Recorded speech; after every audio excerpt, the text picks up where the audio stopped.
நமஸ்காரம். ஒரு சின்ன பதிவு, யாரும் மாத்திர வேண்டாம். கண்டம் இருக்கு அப்படின்னு என்னுடைய நண்பர் ஒருத்தர் என்கிட்ட சொன்னாரு. அவருக்கு இருக்குன்ற மாதிரி அவருடைய நண்பர் யாரோ சொல்லி என்கிட்ட சொன்னாரு.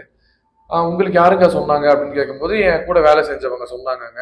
அப்படின்னா என்ன அப்படின்ற மாதிரி கேட்டாரு. நானும் அப்படின்னா என்னங்கன்னு அவரை பார்த்து கேட்டேன். உடனே அவர் வந்து திரு திரு முழிச்சாரு. அதுக்கப்புறம் என்னங்க உங்களுக்கே தெரியலையான்ற மாதிரி என்கிட்ட கேட்டாரு. நான் சொன்னேன், தோஷம் இருக்கு அப்படின்னா யாரோ ஜோசியக்காரர் சொல்லி நீங்க சொல்றீங்கன்ற மாதிரி நான் நினைச்சுக்கலாம். கண்டம் இருக்குன்றதெல்லாம் எனக்கு தெரிஞ்சு ஜோசியம் பாக்குறவங்க சொல்ல மாட்டாங்க. அது ஏதாவது ஒரு ரிஷிகளோ இல்ல முனிவர்களோ இல்லைன்னா வந்து ஞானிகளோ தான் சொல்லுவாங்க. உங்களுக்கு யாருங்க சொன்னாங்க அப்படின்ற மாதிரி கேட்டேன். என்னுடைய கூட வேலை செய்தவர் சொன்னாருங்க அப்படின்ற மாதிரி சொன்னாரு. ஸோ அதுக்கப்புறமா தான் வந்து தெரிஞ்சுக்கிட்டேன். தோஷம்னா என்ன, கண்டம்னா என்னன்னு எனக்கு தெளிவா சொல்லுங்க, எனக்கு பயமாவே இருக்கு அப்படின்ற மாதிரி அவர் சொல்லியிருந்தாரு.